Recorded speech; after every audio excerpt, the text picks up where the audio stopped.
The next chap who's going to talk to us is actually the newest person in Mates in Construction. He's been working for Mates in Construction for approximately 4 days. He's known to some of you already in that he was the face of RUOK. If you follow rugby league, he is Buck the Bronco at the Broncos matches. He's the cane toad at State of Origin.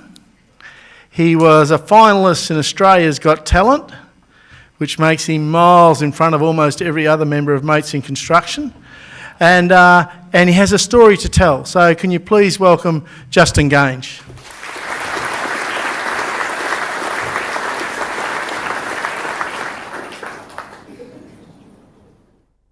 G'day, how you doing? Oh, come on. It's only 2 o'clock, or it's only 1:15 in Queensland. How you going? All right, I am wearing my Kokoda shirt, Mez, Amanda.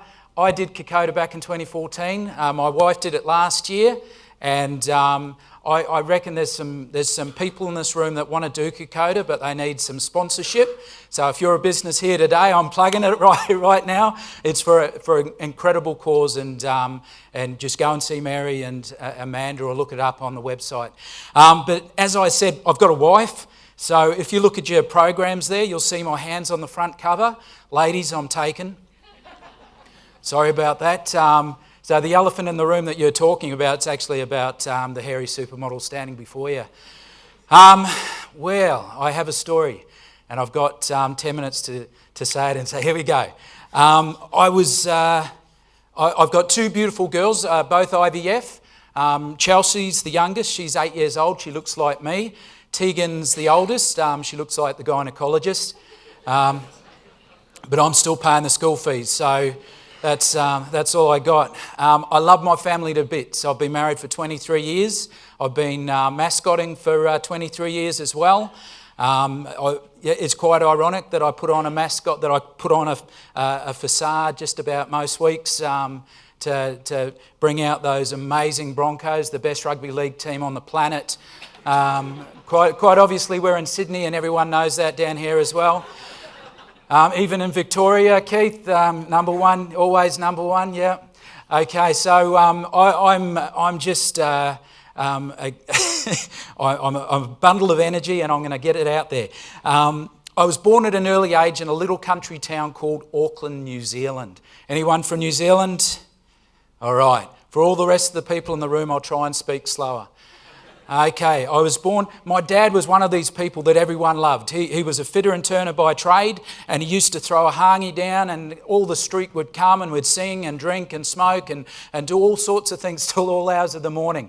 And I loved how my dad could bring a smile. And I wanted to be like my dad. I wanted to make people smile. I wanted to do whatever I could to bring a smile on someone's dial. And so as a kid, I was a performer. I sang a lot, and you know, when it wasn't popular, when there wasn't reality shows and stuff like that. And by the time I got to about 14, 15, I'm singing in pubs and clubs, doing theatre with Rob Guest and things like that, getting involved in drinking and drugs and all that sort of stuff that teenagers do. By the time I was 17, I've been in and out of hospital that many times, from suicide attempts, nervous breakdowns, rehab. I was quite a high achiever.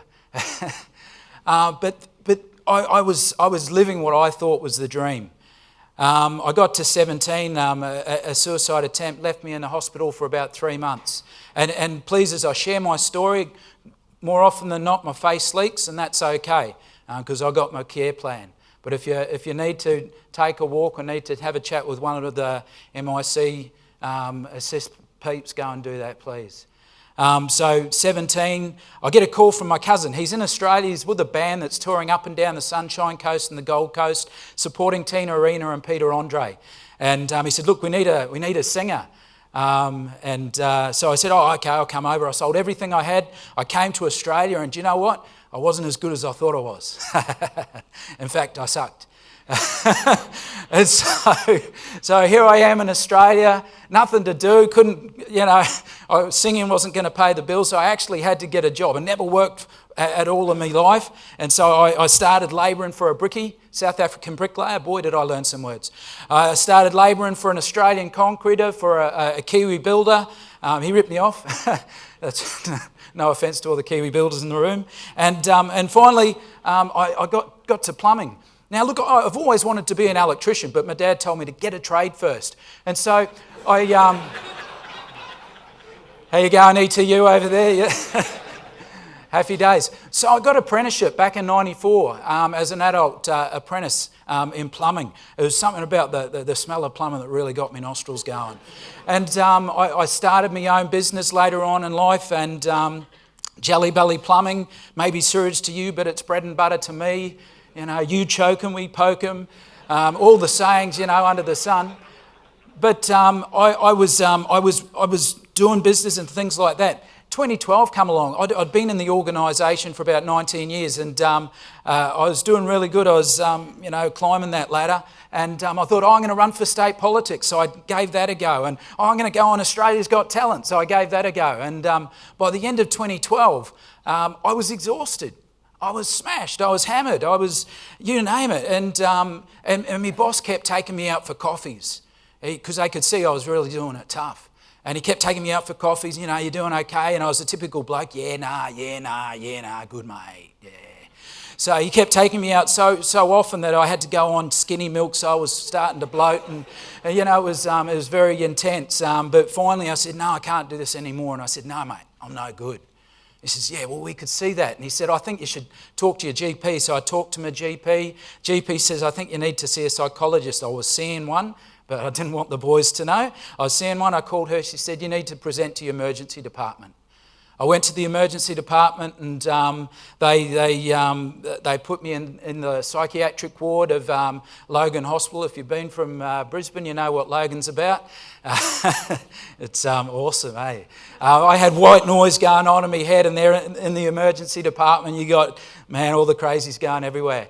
So I was in a real bad space. The people in that in the department, they diagnosed me with a mental illness called Bipolar type 2.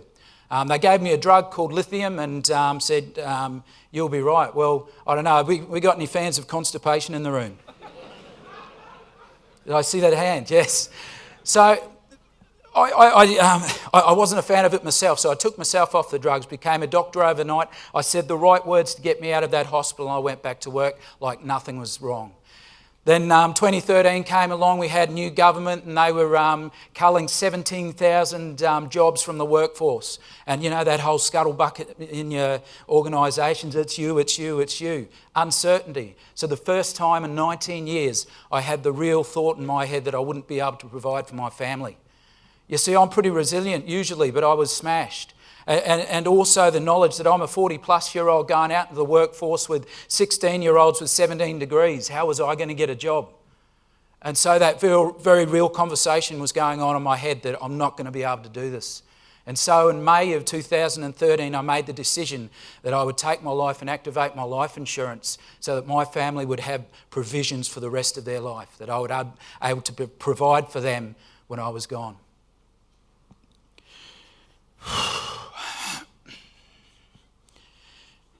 1st of August 2013, I tried to take my life. But through a series of miracles, I'm here today. I woke up a couple of days later in hospital, and the first thing that pops into my head was, I failed again. Not only have I failed, but now I've made it 7 times harder for me to ever get a job again. I didn't think I'd ever get a job again until 4 days ago.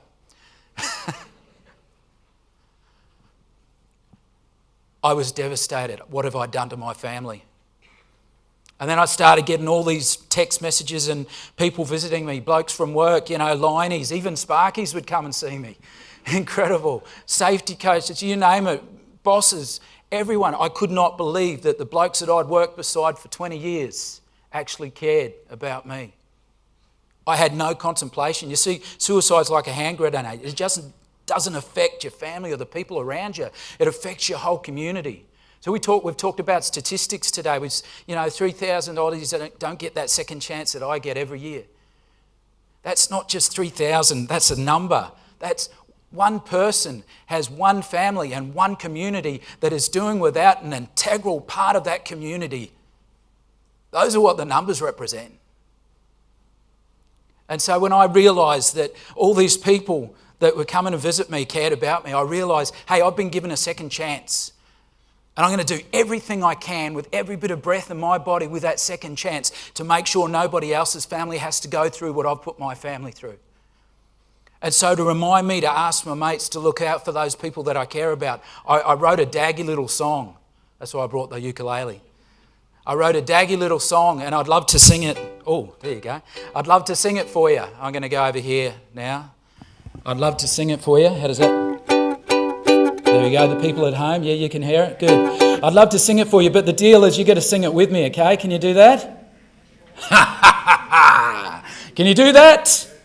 Yeah, okay. I'm going to teach it to you now. Here we go. You don't need to hear the ukulele for this. I'm going to get it going. Here we go. You ready? 1, 2, 1, 2, 3, 4. Do, do, do, do, do, do, do, do, do. Hey, are you okay? Everybody, come on. Do, do, do, do, do, do, do, do, do. Hey, are you okay? Hang on, stop. Fair income. Come on, let's clear those voices. We can do this. We can lift the roof off. You know, in Brisbane, they sing this, the windows shatter and all that. Come on, New South Wales, we can do this. This is your time to shine. This is what it's all about. This is what you've been training for, Godfrey. Come on. Okay, here we go. 1, 2, 1, 2, 3, 4. Do, do, do, do, do, do, do, do, do. Hey, are you okay? Louder, come on, here we go.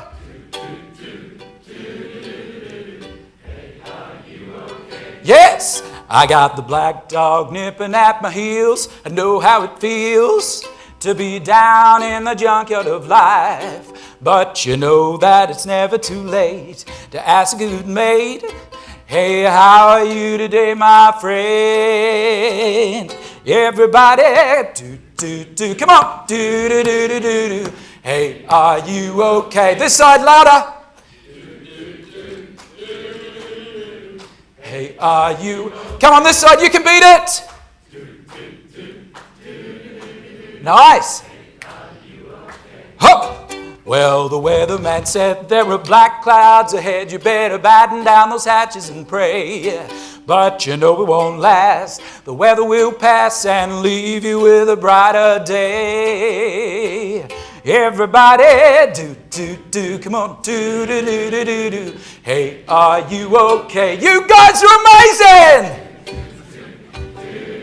Yes! Hey, are you okay? Got bills overdue, what are you gonna do? I said, hey, are you okay? Got done by your gal and you ain't doing well. I said, hey, are you okay? Got problems at work and your boss is a jerk. I said, hey, are you okay? Got holes in your shoes and you're living those blues. I said, hey, are you okay? Everybody singing, do, do, do. Come on, do, do, do, do, do, do. Hey, are you okay? Big finish, here we go. Do, do, do, do, do, do. Hey, are you okay? Give yourselves a hand, well done.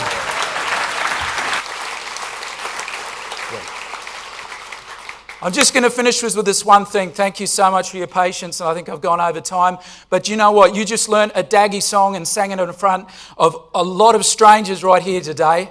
If you can do that difficult task, how easy would it be to ask that simple question, are you doing okay, mate?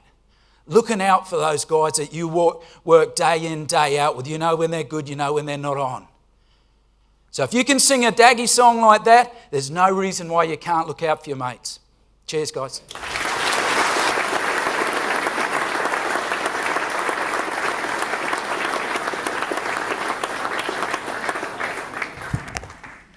Thanks, Justin. I love your work, brother.